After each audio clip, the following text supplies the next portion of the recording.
11:30. Nurut Ustadz, luar biasa. Kadung boten pamit iki wau. Wah, masalah. Panjenengan gak ada kunci serep boten? Enggak ada. Nopo istri serep? Bahaya kalau istri serep ini. Dereng wantun, insya Allah segera wantun. Jangan khawatir, orang yang mengaminkan itu malaikat ikut mengaminkan juga buat yang mengaminkan. Jadi ngamini itu ya medeni juga. Bismillahirrahmanirrahim. Kita mulai jamaah sekalian.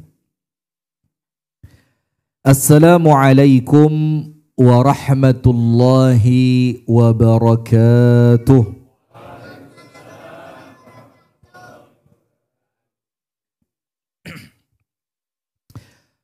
Bismillahirrahmanirrahim. Alhamdulillahi rabbil alamin. Assalatu wassalamu ala asyrafil anbiya'i wal mursalin. Nabiyyina wa maulana wa syafi'ina wa sayyidina Muhammadin wa ala alihi wa sahbihi ajma'in. A'udzu billahi minasy syaithanir rajim. Ya ayyuhalladzina amanu taqullaha haqqa tuqatih wa la tamutunna illa wa antum muslimun. Allahumma anta rabbi la ilaha illa anta khalaqtani wa ana abduka wa ana ala ahdika wa wa'dika mastata'tu. A'udzu bika min syarri ma sana'tu. Abu'u laka bi ni'matika alayya wa abu'u bi dhanbi faghfirli fa innahu la yaghfiru dhunuba illa anta.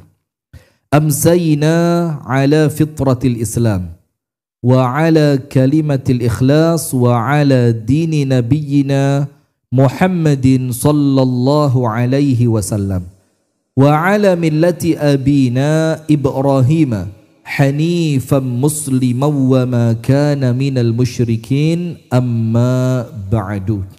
Allahumma inna nas'aluka ilman nafi'an wa rizqan tayyiban wa amalan salihan mutaqabbala. Amin ya rabbal alamin. Hadirin sekalian, ini khusus bapak-bapak ya. Rijalul Jannah, yang artinya itu laki-laki penghuni syurga. Insya Allah kita semua oleh Allah dicatatkan menjadi laki-laki penghuni syurga. Amin. Jamaah pengajian Rijalul Jannah di Musolla Sedulur Selawase, Geraha Lila Catering Kediri. Pemirsa Madani TV dimanapun Anda berada, pemirsa Sayap Dakwah TV dimanapun Anda berada, pendengar radio dakwah Islamiyah 107,7 FM Kota Malang dimanapun Anda berada, dan pendengar radio dakwah Syariah 101,4 FM Solo dimanapun Anda berada. Alhamdulillah, di malam hari ini Allah Ta'ala pertemukan kita. Ini sudah masuk malam yang ke-13. Masuk malam yang ke-13 di bulan Sya'ban. Sehingga ancang-ancang untuk memasuki nisfu Sya'ban itu sisa 1 hari. Karena insya Allah Kemis malam Jumat itu sudah masuk malam nisfu Sya'ban. Nanti sedikit kita jelaskan masalah itu. Kita bersyukur kepada Allah di malam hari ini. Allah pertemukan kita dalam keadaan yang baik, sehat walafiat, tiada kurang suatu apapun. Dalam suatu amalan yang amalan ini dikatakan oleh Imam Ahmad Ibnu Hanbal adalah ibadah terbaik, yaitu talabul ilmi. Sehingga ketika dengan ilmu itu kita bisa mengibadahi Allah dengan benar, maka ilmu itu pengantar yang paling utama. Ketika dengan ilmu itu pada akhirnya kita mampu bersyukur, maka ilmu itu adalah pendorong syukur yang paling keren. Ketika dengan ilmu itu kita bisa kuat di dalam sabar, maka ilmu itulah bekal untuk sabar yang paling penting, yang paling utama. Ketika ilmu itu menjadikan kita orang yang senantiasa taat kepada Allah, maka dari situlah dikatakan oleh Imam Ahmad, al-ilmu la ya'diluhu syai'un. Ilmu itu tidak ada bandingan apapun. Tidak bisa dibandingkan dengan jabatan, tidak bisa dibandingkan dengan ketenaran, tidak bisa dibandingkan dengan kekayaan, tapi dengan syarat dua. Kata Imam Ahmad, ilmu itu tidak ada bandingannya dengan perkara duniawi ketika syaratnya terpenuhi. Apa syaratnya? Idza soluhatin niyah. Kalau niatannya benar. Kalau apa? Niatannya benar. Malah semakin bermasalah ketika punya ilmu untuk akhirat, tujuannya dunia. Itu malah nanti oleh Allah diancam di akhirat. Orang yang menggunakan ilmu akhiratnya sekedar untuk cari ketenaran dunia, kekayaan dunia, jabatan dunia, itulah orang-orang yang kelak akan dihukum oleh Allah di dalam api neraka. Maka lurusnya niat itu, kata Imam Ahmad, syaratnya dua. Raf'ul jahli an nafsih wa raf'ul jahli an ghairih. Niat yang benar ketika seorang itu menuntut ilmu seperti kita sekarang ini, itu yang pertama bukan untuk orang lain, tapi untuk diri sendiri. Mengangkat kebodohan dari diri sendiri. Itu nomor satu. Supaya wudhunya benar, toharohnya benar, memahami tentang najisnya benar, bagaimana cara berumah tangganya benar, bagaimana mengibadahi Allah dengan cara yang benar. Di mana mustahil kita bisa ibadah kalau kita tidak punya ilmu. Padahal Allah perintahkan, wa ma khalaqtul jinna wal insa illa liya'budun. Allah ciptakan kita ini untuk ibadah, maka perkara yang menunjang baiknya ibadah itu hukumnya sama dengan ibadahnya. Prioritas.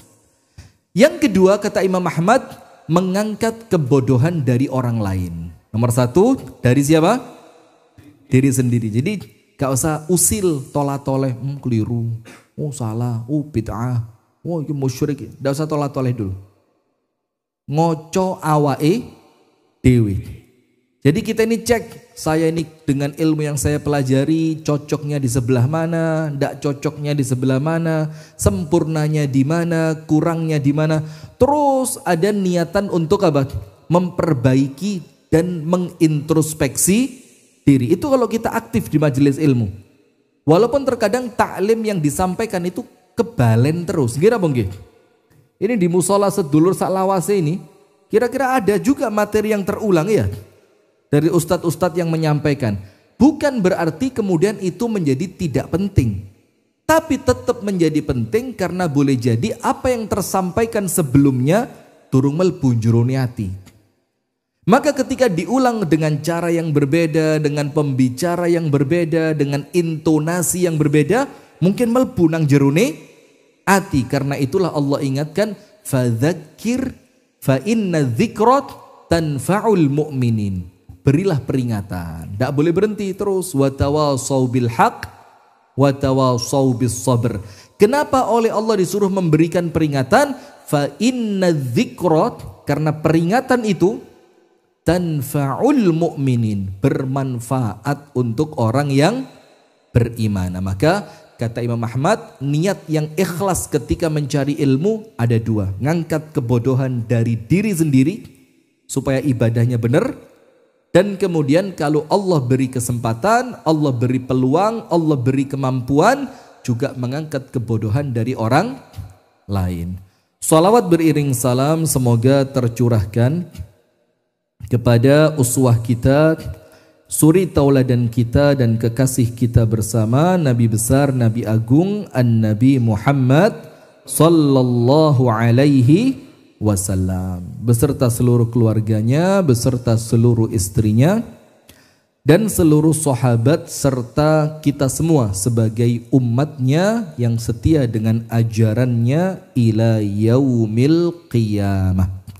Hadirin sekalian, menjelang Ramadan menjadi biasa dengan materi-materi tarhib Ramadan, nyambut datangnya bulan Ramadan. Sampai terkesan kita ini mikir, ustadz ini apa ndak punya materi lain ya? Kitabnya wis entek, bahannya wis entek, kok dibaleni mana, diulang lagi. Nah, maka itu ada 3 sebab. Ada berapa? 3 sebab. Bukan masalah ustadz kurang materi. Kita kalau mau cari materi, kitab banyak, kari diwoco beres. Selesai. Terjemahin kitab ilmu itu. Iya kan? Yang pertama, kenapa senantiasa terulang, bahkan terkadang jamaah merasa jenuh, aduh, iki mana? Kita swingi disampaikan, saiki dibaleni. Itu dulu di Malang. Ada satu ustadz almarhum, Allah yarhamu, namanya Ustadz Faiz Al bin Sa'id, rahimahullah, meninggal dia kecelakaan. Semoga Allah catatkan syahid, amin. Sudah, itu kalau ngaji di Masjid Al-Ghifari Malang, Soekarno-Hatta, yang kemudian jadwal beliau saya ganti setiap Senin. Itu materinya tidak pernah berubah. Materinya cuma 2. Nomor 1 tafsir suratul Fatihah. Nomor 2 kedermawanan Sayyiduna Abu Bakar. Mek loro gitu. Just pekan ini Al-Fatihah, pekan depan dermawannya Abu Bakar. Pekan ketiga Al-Fatihah, pekan keempat kedermawanan, terus terulang. Terkadang ada materi-materi tambahan sedikit kalau ada masalah seperti munculnya Islam liberal, munculnya ini, itu dibuat pembukaan saja. Untuk supaya update. Update itu yo ngikutin perkembangan lah, supaya umat itu tercerahkan harus seperti apa. Suatu hari nampak gelagat dari jamaah di masjid itu rodok waleh. Gelagat Al-Fatihah Abu Bakar ini. Langsung sama beliau digebrak mejanya. Pengajian kita materi sama kayak minggu lalu. Yang bosen pulang. Langsung yang bosen pulang, kata beliau. Karena beliau bilang ilmu itu bukan cuma untuk dicari banyak atau sedikitnya. Tapi ilmu itu yang dicari sudah diamalkan atau belum. Lah ini cerita Al-Fatihah belum ada yang mengamalkan, mau pindah Al-Baqarah dari mana, kata beliau. Nah maka akhirnya jamaah itu kembali semangat. Itu Ustadz Faiz, semoga Allah merahmati beliau. Nah kenapa terulang 3? Nomor 1, karena memang Al-Quran dan hadis itu tidak akan berubah. Panjenengan mulai zaman Nabi sampai nanti kiamat, Qurannya sama atau berbeda? Tidak ada Quran edisi revisi. Ada Quran edisi pelengkap, amandemen Al-Quran. Kan tidak ketemu. Karena Qurannya sama, hadisnya juga tetap tidak akan ada tambahan. Kalau ada tambahan berarti hadis palsu. Maka dengan itu tentu yang tersampaikan itu akan senantiasa terulang. Karena kita para mubalik tidak bisa bikin Quran, tidak bisa bikin hadis. Maka ketika terulang, ya berarti panjenengan bersyukur. Oh berarti aku wis eruh sadurunge iki. Sekarang pengingat saja. Nomor 2, karena sifat manusia yang memang mudah lupa. Panjenengan tahu enggak? Amirul Mukminin Umar, itu sekelas Umar loh Pak. Bukan Pak Bayu. Pak Bayu, ini Umar ini. Saya kemarin ditanya sama istri saya, Pak Bayu. Yahya. Tat, rambutnya wayai motong. Saya bilang, gak, tidak dawak nih kayak Pak Bayu. Saya bilang, ketawa ya. Kan ini rambut dia tidak pernah panjang. Ini untuk saya sudah paling panjang seumur hidup baru ini. Saya bilang mau tak dawak nih kayak Pak Bayu. Saya bilang, ketawa. Nah sudah, yang kedua nanti insya Allah tunggu tanggal mainnya. Lega rambutnya jenggote lah. Yang kedua, karena memang sifat manusia mudah lupa, maka dengan banyaknya majelis taklim, dengan banyaknya masjid yang mengadakan pengajian, dengan banyaknya acara-acara taklim, khataman kitab, daurah, seminar, itu ya memang bagus. Tujuannya apa? Agar kita ini yang gampang lupa senantiasa apa? Mendapatkan pengingat. Sayyiduna Umar, ketika Nabi Muhammad SAW wafat, itu Sayyiduna Umar sedang safar. Ketika Sayyiduna Umar kembali, ini Ustadz Hatta mesti sudah ini. Ketika Sayyiduna Umar kembali, dengar berita Nabi Muhammad meninggal. Gerem Abu Umar ini gak bener ini. Masa Nabi bisa mati? Keluarin pedangnya kan, cas. Ayo ngomong. Ayo, namanya sahabat Nabi Pak, mau Umar. Sekaruan menengahi, bang bingungin katanya. Diam semua. Barang siapa mengatakan Nabi Muhammad meninggal, aku akan pisahkan antara kepala dengan badannya. Gak macam-macam ini. Dan ini bukan ancaman main-main, tenanan ini. Ini urusan Nabi. Tak pedot gulu nih. Diam semua, akhirnya yang lain apa? Diam semua. Sudah sampai kemudian ketemu dengan Abu Bakar As-Siddiq radhiyallahu taala anhu. Abu Bakar mengatakan apa? Umar, Allah taala berfirman di dalam Al-Qur'an, innaka mayyitun wa innahum mayyitun. Sesungguhnya engkau wahai Muhammad bakal meninggal sebagaimana manusia yang lain pun bakal meninggal. Apa kata Umar? Ka'annani fi awwali marratin asma'uha. Ini seperti baru pertama saya dengar ayat itu. Padahal saya hafal ayat tersebut. Tapi ada situasi di mana kita itu sedang kalut. Sehingga ayat yang kita hafal terkadang hilang. Itulah kita perlunya teman yang senantiasa apa? Mengingatkan. Wa tawassaw bil haq wa tawassaw bis sabr. Itu sebab yang kedua. Sebab yang ketiga, karena mengulang ilmu itu ibadah. Mengulang ilmu itu apa? Ibadah. Tidak ada ceritanya, ada satu ustadz, ada satu guru. Kemudian ngirim muridnya ke temennya sesama guru. Jadi misalkan saya ini guru, Rio ini guru. Kemudian santri saya kirim untuk nyantri ke pondoknya Yai Rio. Saya kirim. Amin ya Rabbal Alamin.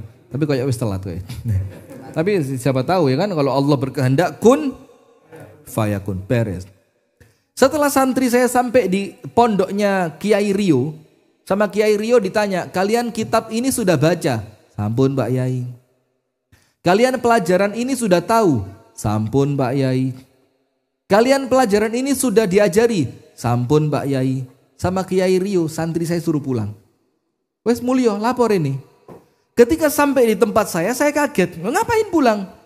Lah ditanya ini kami sudah tahu, ditanya ini kami sudah tahu. Dimarahi sama saya murid tadi.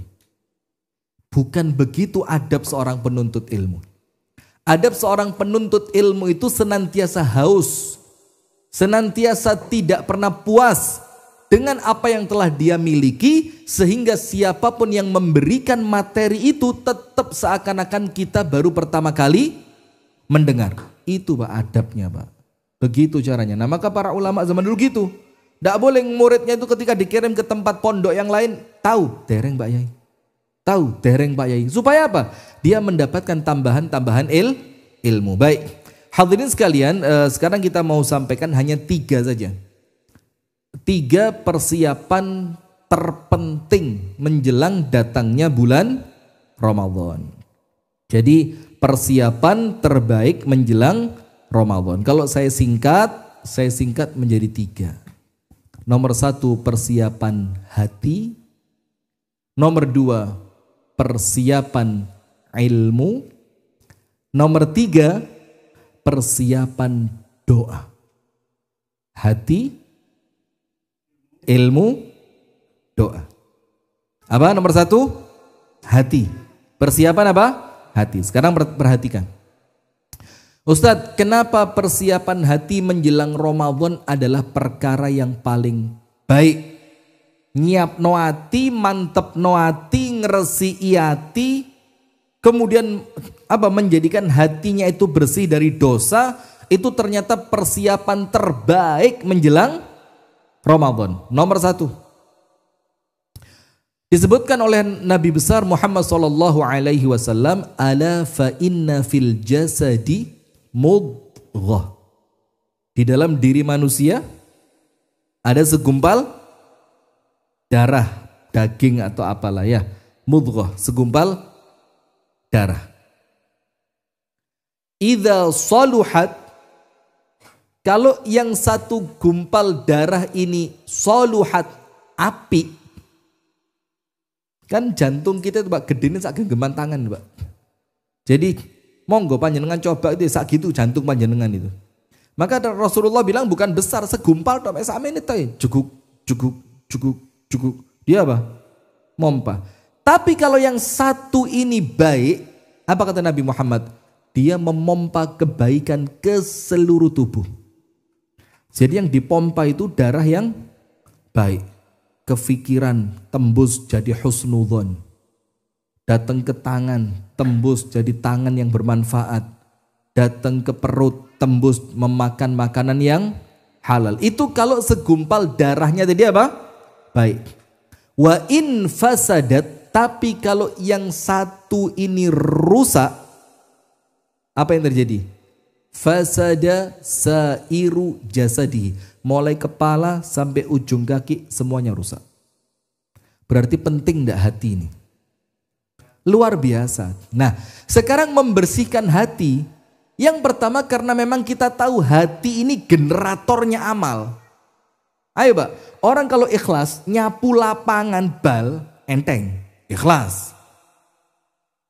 Kalau ndak ikhlas, sak ruangan musola ini, ngeremeng ngersolani rakaran, payah musola seresik jek kon ngeresi ngene ngeresi ini yo payah perhatian neram sawange kudu ilang ndak.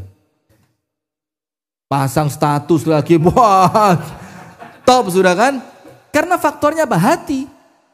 Orang itu ketika melakukan sesuatu dengan hati yang seneng, dia akan melakukannya dengan penuh kebaikan. Dia akan melakukannya dengan penuh kesempurnaan. Maka kemarin saya ceritakan sama teman-teman Brothers Jannah. Itu Imam Ahmad itu sampai sama anaknya ditanya, Pak lerene kapan? Belajar ngaji sholat, belajar ngaji sholat, belajar ngaji sholat, pengajian. Lerene kapan? Kata Imam Ahmad, saya tidak perlu leren. Lawang yang saya lakukan itu saya seneng kok. Ini seakan-akan menjalankan hobi. Orang itu kalau ngelakoni hobi, Pak, dipaksa apa enggak? Bahkan nyolong-nyolong waktu. Yang hobi mancing. Ketika ketahuan istrinya, ya apa? Storo. Coran diambil pelan-pelan, ya. Itu kalau hobi. Nah, maka kita ini perlu sebelum Ramadan, hati ini tadi yang bakal menjadi generatornya amal. Ngumpo getih. Getih dikumpo dadi tahajud, getih dikumpo dadi Quran, getih dikumpo dadi sedekah, getih dikumpo dadi amal ibadah yang istiqomah, darahnya dipompa jadi kekuatan i'tikaf. Ayo, i'tikaf. Sudah daftar? Sip. Nanti setelah saya i'tikaf 3 bulan berhenti ngerokok. Bulan keempat kumat manet. Ini begitu. Tapi lumayan soalnya mandeke itu, Masya Allah ya. Daripada gak blas. Nah, sudah. Karena orang merokok itu gini Pak. Biyen zaman ngerokok sedina 30.000 ya enek duwike. Saya kira ngerokok 30.000 ya ro nandi ku nandi. Ngerokok gak ngerokok podo ilangi duit saya ge ngerokok aja gitu ya. Astagfirullah. Istighfar Pak. Setiap uang yang keluar ada hisabnya. Ketika uang itu keluar untuk asap dan api, Allah akan kasih asap dan api gratis nanti di hari kiamat. Nyo, biyen ndek donya tuku saiki gratis. Boom. Langsung sedot. Mana? Ndak ada yang ngerokok sini? Ndak ada ya? Ndak ada. Sekarang yang bumbuan ya. Sudah. Kita lanjutkan. Itu intermezzo ya. Sudah. Maka jantung yang memompa tadi karena jantungnya baik, maka yang terpompa itu darah yang menghasilkan amalan yang baik. Generator ini Pak, gak sembarangan. Hadis yang kedua, kenapa hati itu penting? Disebutkan dalam hadis riwayat Imam Muslim rahimahullahu taala, di mana Rasulullah sallallahu alaihi wa ala alihi wa sahbihi wasallam bersabda, "Innallaha la yanzuru ila ajsamikum." Gusti Allah mboten ningali bentuk fisik panjenengan, tidak dilihat. tinggi, pendek, gemuk, kurus, putih, itu tidak dilihat. Wala ila alwanikum, tidak pula Allah melihat warna kulit kalian. Tidak dilihat. Kukulen, resi, bopeng, panuwen, ireng, putih. Sama Allah tidak dilihat. Wala ila amwalikum, begitu pula tidak dilihat pada harta kalian. Terus yang dilihat apa? Walakin yanzuru ila qulubikum, tapi yang Allah pandang menjadi tempat penilaian Allah Ta'ala dari manusia itu apa? Hati. Nah sayangnya kita ini lalai dari ngeresi sing ditingali Gusti Allah, tapi kita sibuk ngeresi sing ditingali menungso. Cuci muka sehari 24 kali. Boy. Baju kena beleduk titik, salin, ganti. Padahal ini tidak dipandang oleh Allah, ini pandangan manusia. Tapi kita lalai dengan apa yang dipandang oleh Allah. Nah, kemudian berikutnya jamaah, apa yang perlu kita bersihkan dari hati kita menjelang bulan Ramadan? Ada hadis tentang nisfu Sya'ban. Dikatakan oleh Al-Syekh Al-Albani, beliau mengatakan kullul ahadits allati tata'allaqu bi al-fadilati al-lailatin an-nisfi min Sya'ban kulluha dha'ifatun wa mawdu'atun. Semua hadis yang berkaitan dengan malam nisfu Sya'ban hadisnya lemah dan palsu. Kecuali satu. Illa haditsan wahida, kecuali satu hadis. Yang satu ini kuat. Berarti boleh diamalkan, otentik. Otentik ini apa? Asli dari lisan Nabi besar Muhammad sallallahu alaihi wasallam. Ada kaitannya dengan ngeresi hati. Rasulullah sallallahu alaihi wasallam bersabda, "Yattali'ullahu ta'ala ala jami'i khalqihi fi lailati an-nisfi min Sya'ban." Allah Ta'ala memandang semua hambanya pada malam nisfu Sya'ban. Jadi Kemis malam Jumat, mulai ba'da maghrib sampai azan subuh. Itu namanya malam. Ba'dal maghrib sampai subuh. Terus apa? Wa yaghfiru lahum. Semua yang oleh Allah dipandang, mudah-mudahan kita termasuk Pak. Amin ya rabbal alamin. Itu langsung oleh Allah dosanya diampuni. Nah, ini ngersi hati nih. Karena dosa tempatnya di mana? Ayo, zaman saya SD dulu Pak, guru agama saya baru meninggal. Semoga Allah merahmati beliau, Masya Allah, rahimahullah. Baru meninggal. Sahabat karibnya abah saya. Dulu karena rumahnya adep-adepan di Kasembon, itu abah saya kalau habis maghrib gak enek konco nih. Maka beliau itu datang nyabrang, dulu rokokan bareng di Samsu. Masya Allah. Tapi sekarang sudah berhenti abah saya, alhamdulillah. Sudah, dan saya pernah dikewampleng sama guru agama itu loh. Dan itu Pak, panjenengan tahu yang di film kartun orang kalau dikaplok di atas kepalanya keluar burung kecil-kecil itu? Itu asli Pak, tenan ada itu Pak. Bang, langsung itu kayak meripat, itu kayak melek, itu kayak ada bintang-bintangnya gitu. Subhanallah. Tapi yuk kita ngaku kita yang salah. Zaman sekarang lapor polisi. Ya benar. Jadi guru zaman sekarang ya serba susah ya. Nah sudah. Maka kalau zaman kita SD dibilang lek becik didekek pundak kanan, lek olo didekek pundak kiwo. Jadi kebaikan itu dicatat di sebelah kanan, keburukan dicatat di sebelah kiri. Terus guru saya bilang apa? Mangka nih wong iku lek kakean dosa mlaku nih miring. Walah, zaman dulu. Ternyata sekarang kita tahu dosa itu Allah letakkan di dalam hati. Maka ayatnya mengatakan kallabal rana ala qulubihim ma kanu yaksibun. Apa yang mereka perbuat dari dosa-dosa itu menyebabkan hati mereka itu penuh dengan kerak. Ron itu artinya kotoran.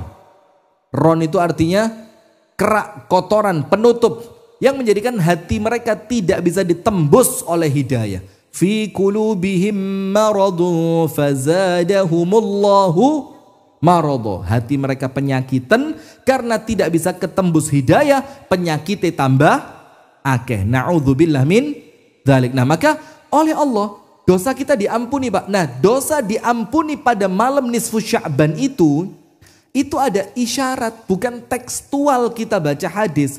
Isyaratnya apa? Allah menunjukkan iki lo tak beritahu.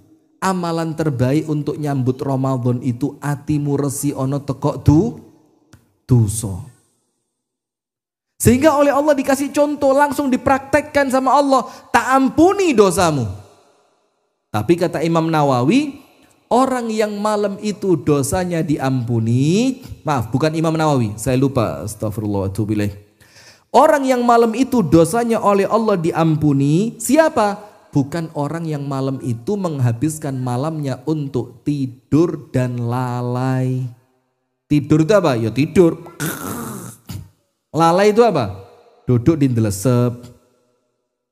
Mana lagi tempat yang satunya baru? Yang sebelahnya, yang satunya ndelesep itu, ndelesep rame. Pindah kemana? Andung. Bukan kemudian ngopi di kafe, cerita ngalor ngidul, rondo tanah yombo, masya Allah. Ini lalai, itu tidak pantas dapat ampunan. Dikatakan oleh para ulama, siapa yang akan Allah berikan ampunan? Mereka yang menghidupkan malam. Menghidupkan malam itu apa? Tidak ada ibadah khusus, tidak ada. Tidak ada. Tidak ada ibadah khusus malam nisfu Sya'ban, sholati kudu sekian rokaat, sing dibaca harus ayat ini sekian kali, nanti wiritan, tidak ada. Panjenengan cek hadisnya tidak ketemu. Terus amalannya apa? Menghidupkan malam dengan amalan-amalan umum, tahajud, ngaji, doa, zikir, istighfar, tobat, sholawat. Itu amalan-amalan umum. Kita berbanyak itu. Nah ketika Allah memandang itu Pak, langsung beres dosa habis. Amin ya rabbal alamin. Nah tapi dikatakan dalam hadis ini kecuali 2 orang gak diampuni sama Allah. Nomor 1, illa li musyrikin, orang yang melakukan dosa syirik. Itu loh bapak-bapak sekalian, ketika dalam pengajian-pengajian itu sering mengucapkan hati-hati, ini syirik, hati-hati, ini syirik, hati-hati, ini mengarah pada kesyirikan, hati-hati. Syirik adalah dosa yang oleh Allah tidak akan itu bukan karena kemudian penceramai kereng. Apa ceramah syirik. Akhirnya kalau umat tidak diberitahu, umat nanti tidak faham. Ketika mereka tidak faham, mereka akan terjatuh pada kesyirikan itu. Maka Hudzaifah ibnul Yaman, roto ajaib Pak, radhiyallahu taala anhu, Hudzaifah ini mengatakan begini, An-nas yas'aluna an-nabiyya 'anil khair. Manusia itu, sahabat yang lain, kalau tanya Nabi, takon sing api-api. Pintu surga, jalan untuk masuk surga, biar dicintai oleh Allah, amalan terbaik di sisi Allah, amalan yang akan mengantarkan masuk ke dalam surga. Kata Hudzaifah, wa ana la, saya enggak. Wa ana as'aluhu 'anis syarr. Saya akan tanya Nabi tentang keburukan. Tujuannya apa? Kai attaqihi, supaya saya selamat dari keburukan itu. Karena berapa banyak orang yang tidak menginginkan keburukan, tapi terjatuh pada keburukan tersebut bukan karena niat tapi tidak tahu. Enten boten? Di tempat kita banyak Pak. Nun sewu nggih, saya sampaikan mawon nggih. Panjenengan cocok alhamdulillah, panjenengan kraos mboten cocok pun panjenengan anggap mboten nate mirengaken. Ngoten mawon, mboten usah dados bahan geneman. Iya. Malam Jumat di perempatan sini. Ini kan Lila Catering, Dragon lurus, itu kan perempatan. Yang kalau ke kiri Grand Madinah, kanan balik jalan besar, kanan masjid besar itu lurus jalan besar ya. Itu ada takir dari daun, isinya apa? Kembang.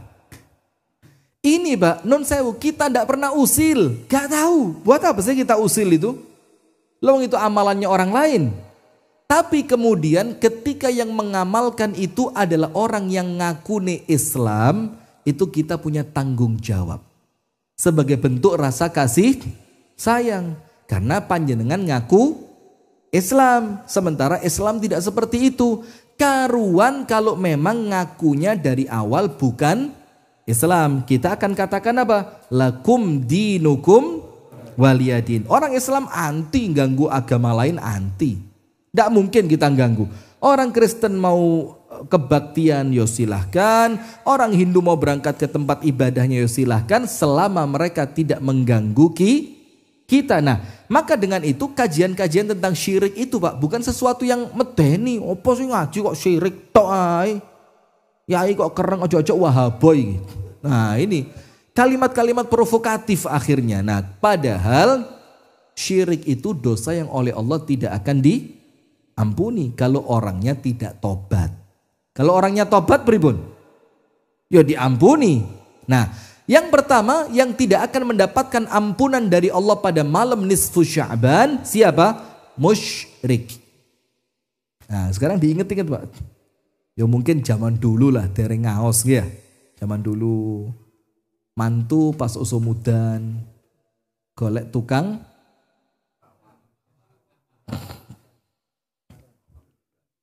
Mbak Rara. Mahal tapi, yang murah-murah aja, kelas-kelas kampung aja lah ya. Coba, terus zaman dulu lagi, ya ini sekali lagi Pak, kalau mereka bukan ngaku Islam, itu karuan kok. Tapi karena ngaku Islam itu perlu kita luruskan. Ini bukan julid, ngerti julid panjenengan?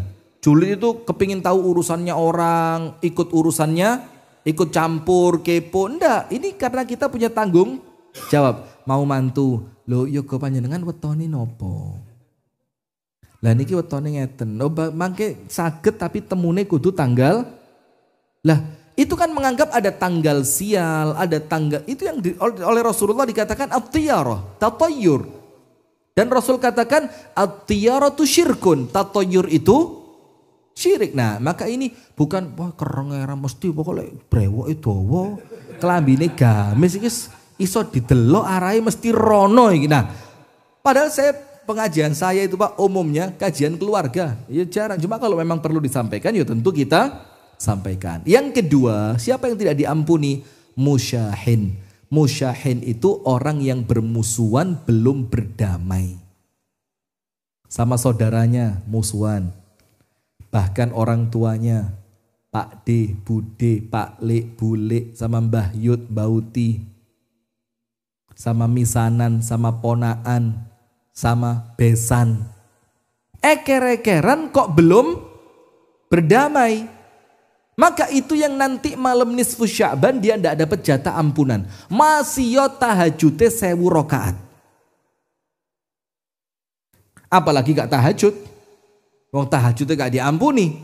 Kemudian malaikatnya tanya dalam riwayat yang lain. Ya Allah, 2 orang yang bermusuhan ini tidak kami hapus dosanya. Tidak dapat jatah ampunan darimu. Sampai kapan?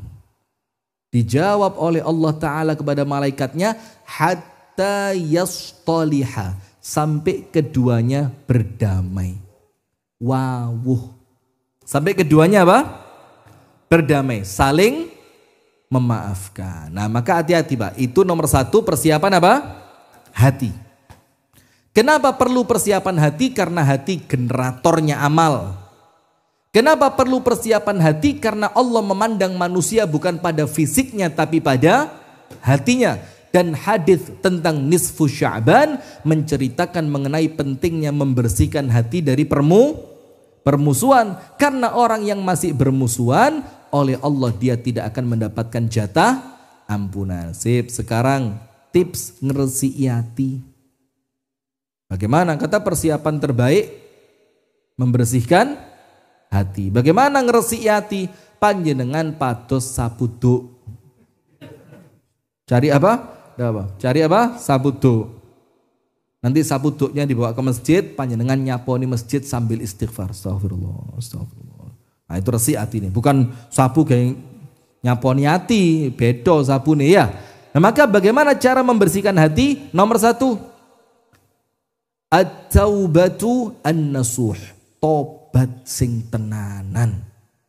Tobat. Dan tobat itu dikatakan oleh para ulama wazifatul umur, kewajiban sepanjang umur. Bukan ditanya, Pak tobat wis mari 5 tahun sing kepungkur. Lu, sawisnya 5 tahun gak tahu tobat, gak tahu maksiat kok. Nah perasaan gak tahu maksiat itu yang perlu ditobati. Ada orang disuruh tobat merasa gak perlu. Perasaan gak perlu tobat itu dosa yang perlu ditobati. Jadi bahkan ketika ada orang diminta tobat ngamuk. Mas tobat, baik. Nah ini, speaker kalau enak begini Pak. Kalau kita teriak menyesuaikan dia. Jadi kalau kita teriak dia set ngerem. Lali isti ngomong apa tadi. Ada orang panjenengan kalau pakai speaker murah Pak, kaget panjenengan tiba. Orang ketika disuruh tobat ngamuk Pak. Ngawur sampean. Lah aku mari lapo sampean kon tobat iki. Aku mari mabuk. Mari madon. Mari judi. Lah kok sampean kon tobat iku lho, coba. Ada yang begitu. Padahal Nabi Muhammad saja 1 hari tobatnya tidak kurang dari 70 kali. Iki tobat tenanan, bukan tobat yang astagfirullah tubu ilaih, astagfirullah tubu ilaih, astagfirullah tubu ilaih, astagfirullah tubu ilaih, jamil muslimin wa muslimat wa minal bil huquqi alaina wa dul. Tobat tenanan Pak, yang sambil nangis, sambil kroso dosa, sambil minta ampun, ya Allah, kalau enggak diampuni hancur hamba ini ya Allah. Begitu, itu petong puluh. Kita 70 tahun yang lalu tobati. Iya. Nah maka dengan itu jamaah nomor 1 membersihkan hati dengan tobat. Gandengane tobat nopo istighfar. Terus istighfar. Astagfirullah, astagfirullah. Mau tidur, bangun tidur, berangkat tempat kerja. Bahkan kalau bisa sambil kerja, misalkan panjangan kerjanya apa? Kerjanya di sawah. Itu kan bisa sambil istighfar. Macul sambil istighfar saged. Bisa Pak Imam di kantor sambil istighfar, bisa terus. Nomor 1, tobat dan istighfar. Nomor 2, membersihkan hati itu yang paling keren dengan Al-Quran. Diwaleh-walehi maos Al-Quran sampai waleh dipaksa. Karena Quran itu kalau tidak dipaksa tidak bisa Pak. Kenapa? Nun sewu nggih. Quran itu milih orang. Saya ulang ya. Bagaimana? Quran itu milih orang. Ada orang-orang yang oleh Al-Quran dipandang gak pantas. Ketika oleh Al-Quran dipandang tidak pantas, maka orang itu dijadikan gak gelem ngaji. Bukan gak iso loh ya. Beda cerita. Gak gelem ngaji. Gak mau ngaji. Karena Quran melihat keutamaanku terlalu besar untuk kamu bisa mendapatkannya. Maka orang model kamu ini yang belum pantas tak kayak gak gelem ngaji. Padahal Quran itu apa? Syifa. Quran itu apa? Obat. Quran itu apa? Hudan, petunjuk. Quran itu apa? Rahmah, rahmat dari Allah. Quran itu apa? Mubarak, barokah. Semua kebaikan Pak lek di kelompok nih ngelumpukin Quran. Maka ndak akan pernah sengsara orang yang akrab dengan Quran itu ndak akan. Ojo di dunia, di akhirat lo dibelani. Panjenengan tahu sekedar surat Al-Mulk saja, sekedar surat Al-Mulk, bukan kalimat sekedar meremehkan ya bukan, tapi artinya jangankan 30 juz gitu loh, 30 ayat saja. Itu nanti di kuburan panjenengan buka tafsir Ibnu Katsir. Itu Quran itu melayu di badannya ahli kubur tadi. Ketika malaikat mau mukul kepala, itu surat Al-Mulk naik ke kepala. Surat Al-Mulk bilang apa? Ojo, enek aku dek gini. Malaikat turun ke arah perutnya. Al-Mulk turun ke arah perut. Al-Mulknya bilang apa? Al-Mulk. Muluk. Al-Mulk apa? Tabarok itu loh. Turun ke perut. Al-Mulk ketika malaikat mau mukul, Al-Mulknya bilang apa? Ojo, dikini enek aku. Turun ke kaki. Malaikat mau pukul bagian kaki. Al-Mulk bilang apa? Ojo mas, ngali mas. Di kakinya ada saya. Itulah maka Rasulullah bilang, wa awaddu an yakuna fi qalbi kulli mu'min. Saya berharap Al-Mulk itu dihafalkan oleh setiap orang Islam. Karena kalau panjenengan meninggal bawa Al-Mulk, Pak, bukan Al-Mulk dikresekin dilebok nih mori. tapi disimpan dalam hati, insya Allah selamat, itu di kuburan. Di akhirat, Quran itu menjadi pemberi syafaat untuk siapa? Orang yang akrab dengan Quran. Bukan mocone saulan sepisan atau bahkan setahun sepisan. Panjenengan ingat dulu ada iklan rokok. Serokok iki haram. Iklan ngilok nih wong Islam. Tapi kita mau marah lah kok kenyataan. Begini ceritanya. Jadi ada iklan rokok itu, bintang iklannya itu digambarkan di suasana iklan tadi nih Pak. Itu mendekati bulan Ramadan. Mulai masjid-masjid pasang lampu segala macam, mendekati Ramadan. Terus si laki-laki itu ngambil Al-Quran dari atas lemari. Seret, Qurannya diambil. Kemudian Qurannya dipegang begini, ditiup. Ternyata debunya apa? Berterbangan. Itu seakan-akan mencerminkan di dalam iklan tadi, Quran itu tidak pernah dibaca kecuali pada bulan. Loh kok iso urip wong model gini? Tapi saya tidak heran, di sini juga banyak urip kabeh. Wah, ngamuk nanti ya. Sudah, kita ini mau marah, tapi itu kenyataan. Tidak marah, empani kok ngenyeram. Sudah, itu Ramadan selesai. Idul Fitri dikesankan pada iklan rokok yang sama, kesannya apa? Itu bintang iklan itu salaman, salim, makan ketupat, banyak orang saling berkunjung. Terus si bintang iklan ini yang awalnya awal Ramadan narik Quran, sekarang apa? Gulung sejadah. Terus sejadahnya tadi dimasukkan plastik, ditaleni, dibalik nih dukur lemari.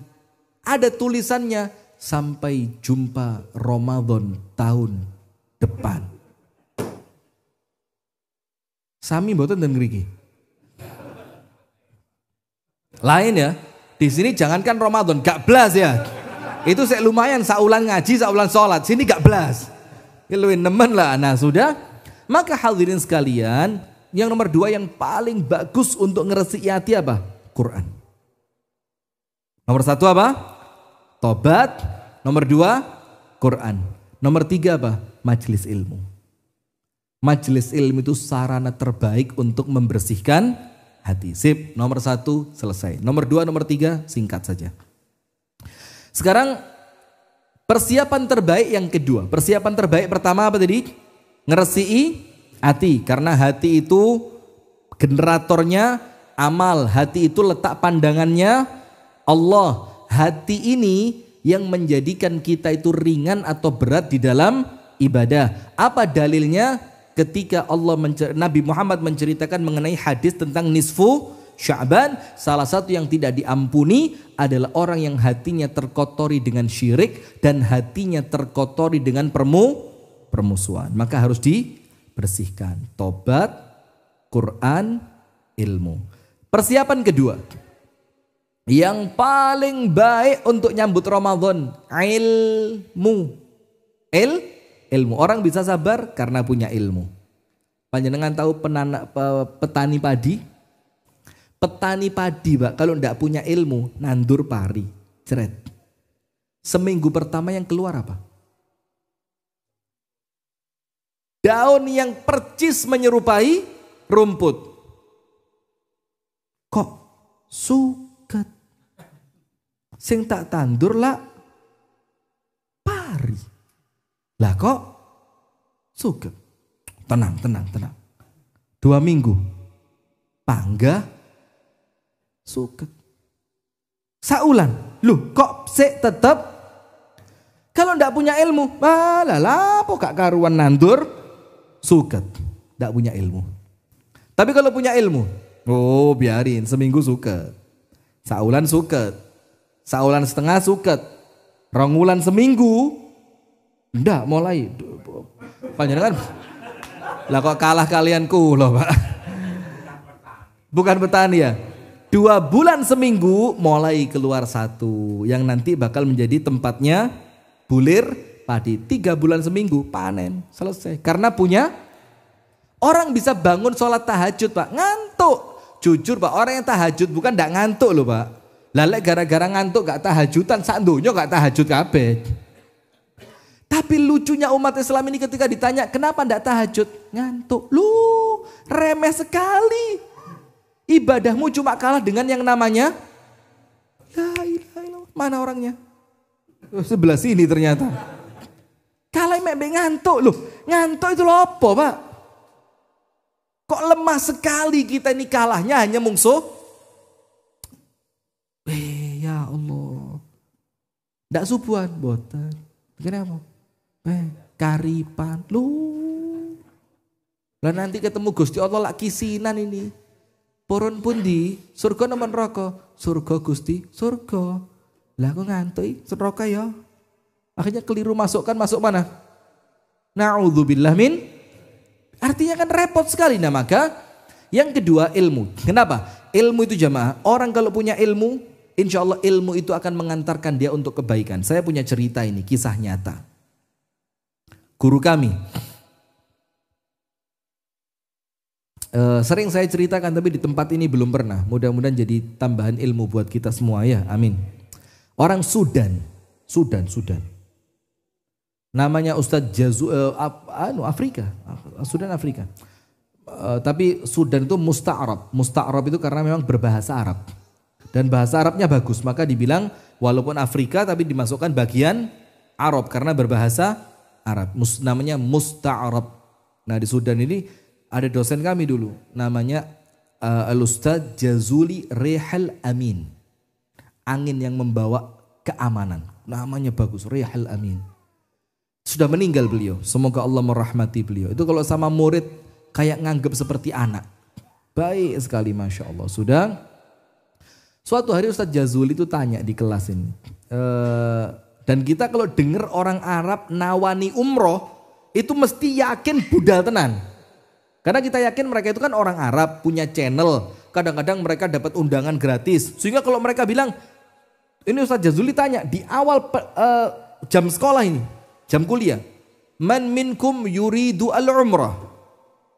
Siapa yang pengen umroh langsung but. Tangannya naik semua. Itu saya ingat betul. Itu semester pertama kami di Libya. Wang kata das sangat anu. Terus beliau tanya, sudah turunin tangannya. Beliau tanya apa? Siapa yang sudah belajar manasik umroh? Ternyata tidak ada. Beliau bilang apa? Belajar. Kenapa? Karena ilmu itu akan menuntut untuk diamalkan. Ilmu itu akan mengantarkan dirimu untuk mengamalkannya. Bagaimana Allah melihat kamu pantas untuk berangkat sementara kamu tidak memantaskan diri dengan mencari ilmunya? Podo plek Ramadan. Bagaimana kita pantas sukses di Ramadan? Ditanya, Pak, Ramadan itu terawih yang benar 23 apa 11? Oh. Timbang boten terawih Ustaz. Nah, jadi jawabannya itu ngambang semua. Terus bagaimana ceritanya kita mau ngomong orang sukses? Begini aja, enggak usah ruwet-ruwet. Panjenengan kerja di bengkel. Kerja di bengkel, kasih contoh lah kerja di bengkel. Terus panjenengan langsung minta, aku jadikan pekerja dengan gaji tertinggi. Maka yang punya bengkel tanya, keahlianmu apa? Ya durung iso apa-apa. Ngerti busi? Oh, busi apa? Gampang kok sambil jalan belajar. Karburator tahu? Apa? Kambuh motor? Karburator gak ngerti. Ditanya lagi, kalau injektor? Taunya koruptor. Kira-kira diterima enggak? Sepak sama yang punya bengkel, jaluk gaji larang, ilmu gak? Itu dunia Pak, urusan mobil yang kalaupun rusak iso didandani. Ini akhirat, panjenengan enggak cari ilmu ya apa? Les kadung mati gak iso balik. Nah, maka persiapan terbaik kedua, persiapannya ilmu sudah, ilmu, kuati ilmunya. Nah maka nanti insya Allah kita akan mengadakan Pak, kajian fikih Ramadan. Full, sak kitab dibahas. Singkat, padat, jelas. Nanti insya Allah tanggal 26 Februari, hari Rebu. Jadi Ramadannya cuma kurang 3 hari. Tanggal 26 Februari, hari Rebo, jam 4 sore tet mulai sampai ba'dal isya. Setelah isya nanti aja makan bareng, makan bersama. Itu di masjid sebelah ini, Masjid Nur Solihin. Nanti yang bukunya belum punya dikasih. Tapi yang tahun lalu sudah dapat bukunya ya enggak. Karena bukunya sudah sisa sedikit saja. Itu panjenengan ikuti kalau panjenengan kerso nggih. Kalau pas luang, waktunya juga pas ndak repot, badan juga pas seger, monggo rawuh ya. Tanggal berapa? 26. Ba'dal asar sampai isya. Jadi istirahat maghrib, nanti setengah jam jelang maghrib istirahat, ngopi-ngopi dulu, yang mau ngerokok dulu. Ya bolehlah 1-2. Ya boleh. Enggak boleh ya. Sudah ngopi-ngopi istirahat, cek gak ngantuk, nanti habis sholat maghrib lanjut sampai isya. Setelah isya makan bareng. Nah nanti itu supaya punya ilmu. Panjenengan tak kasih pertanyaan. Nun sewu nggih, niki bukan sok-sokan ngolong, opo ceramah kok takon terus ustadz sampean apa aku. Gini. Ada suami istri, hubungan suami istri di waktu malam. Ini yang masih ampere sih kuat loh ini. Malam hubungan suami istri. Sudah keturun, belum sempat mandi, ternyata bangunnya 5 menit menjelang adzan subuh. Ini belum sahur, milih mandi nopo sahur. Berarti kalau sahur nanti adzan subuh masih keadaan junub, hadas besar. Ya apa puasanya?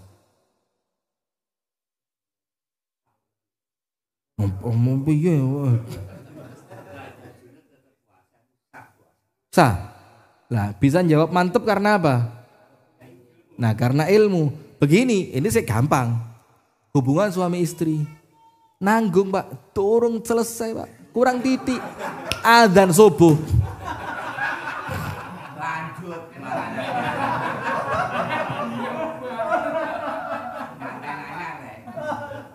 Ini perlu ilmu ini, Pak. Sengaja enggak saya jawab ini biar panjenengan penasaran ini. Ini perlu ilmu ini. Ini perlu begini. Hari pertama Ramadan lali rek poso nyeruput kopi. Batal mboten? Mboten. Tapi lali ini bendino sampai 30 dino der. Kalau lupanya 30 hari, Pak, ini ilmu, ndak usah poso. Mboten dosa. Karena orang pikun tidak terkena hukum syariat. Lo mosok lali bendina gila. Lali ini kok niat teram ya. Ini antara gila atau pikun ini. Kalau memang lali ini tiap hari, lupa tiap hari, gak usah. Gak dosa panjenengan. Mabuk lo gak dosa.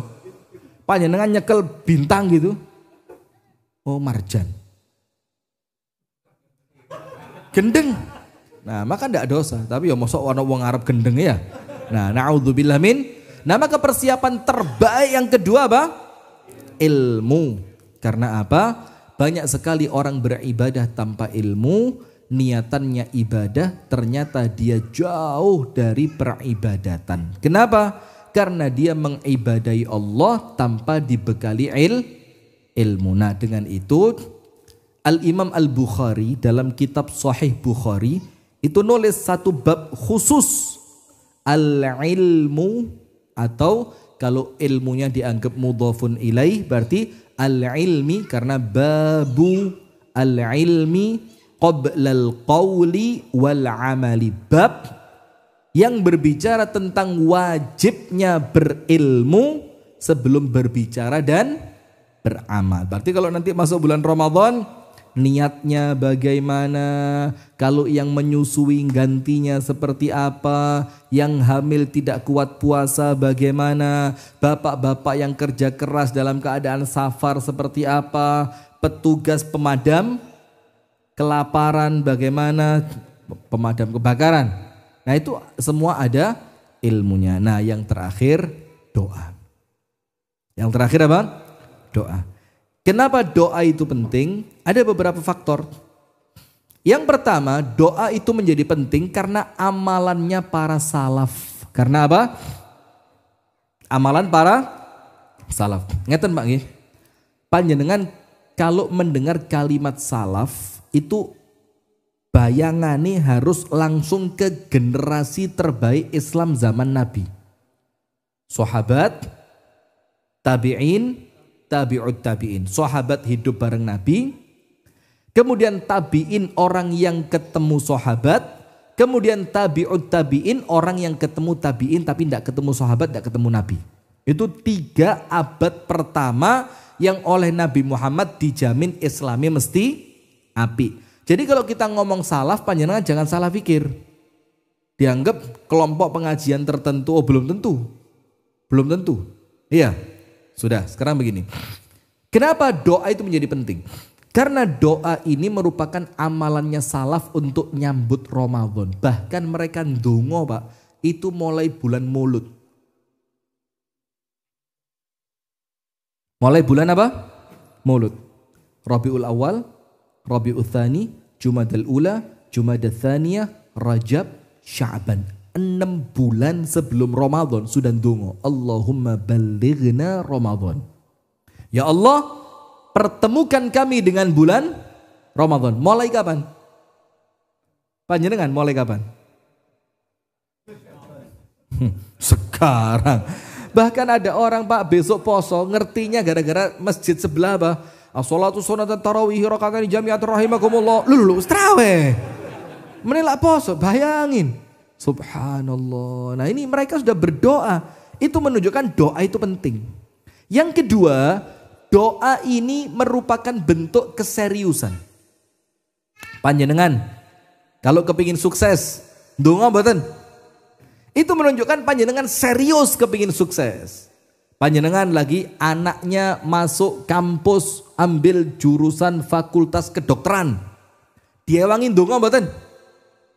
Diewangin ndonga. Kenapa? Karena panjenengan serius kepingin anaknya keterima di kedokteran. Misalkan ada keluarga yang sakit, katakan orang tua, semoga Allah berikan kesembuhan. Terus panjenengan sayang betul dengan orang tua panjenengan itu. Ndonga ndak kepada Allah supaya orang tuanya sembuh. Itu menunjukkan apa? Keseriusan.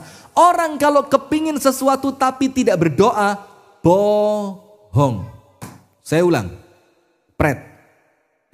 Orang kepingin sesuatu tapi tidak berdoa, bohong.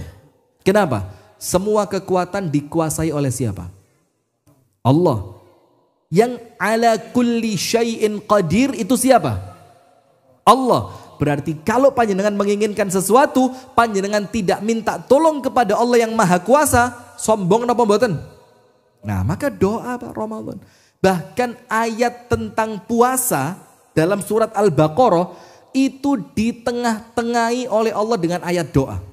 Setelah awalnya puasa, akhirnya puasa, ayat terakhir apa? Ayat tengah-tengahnya apa? Doa. Wa idza sa'alaka 'ibadi 'anni fa inni qarib ujibu da'watad da'i idza da'an. Ini ayat tentang doa, dan ayat tentang doa ini diapit ayat yang bicara puasa.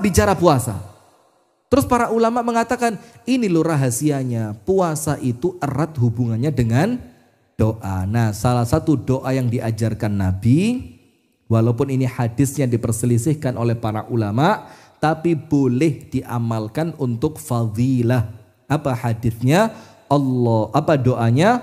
Allahumma barik lana fi Rajab wa Sya'bana wa ballighna Ramadhana. Ya Allah, berkailah kami pada bulan Rajab, berkahi kami pada bulan Sya'ban, dan sampaikan kami pada bulan Ramadan.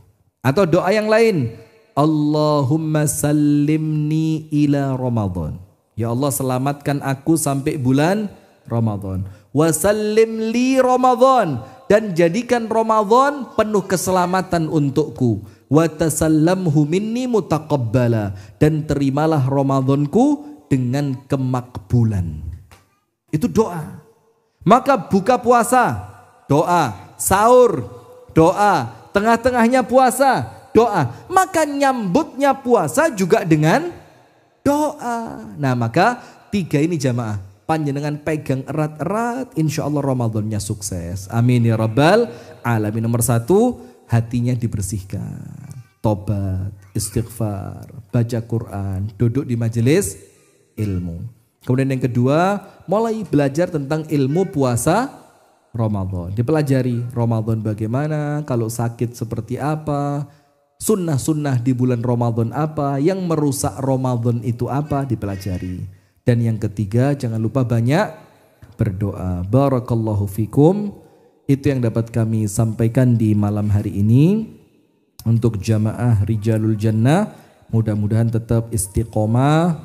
Allah jadikan kita semua sehat walafiat, tidak pernah sakit yang macam-macam sampai ketemu Ramadan, dan nanti insya Allah Ramadannya dalam keadaan sempurna. Amin ya rabbal alamin. Kurang dan lebihnya saya mohon maaf. Mari kita tutup bersama-sama dengan doa kafaratul majlis. Subhanakallahumma wa bihamdika asyhadu an la ilaha illa anta astaghfiruka wa atubu ilaik. Kurang lebihnya saya mohon maaf. Assalamualaikum warahmatullahi wabarakatuh.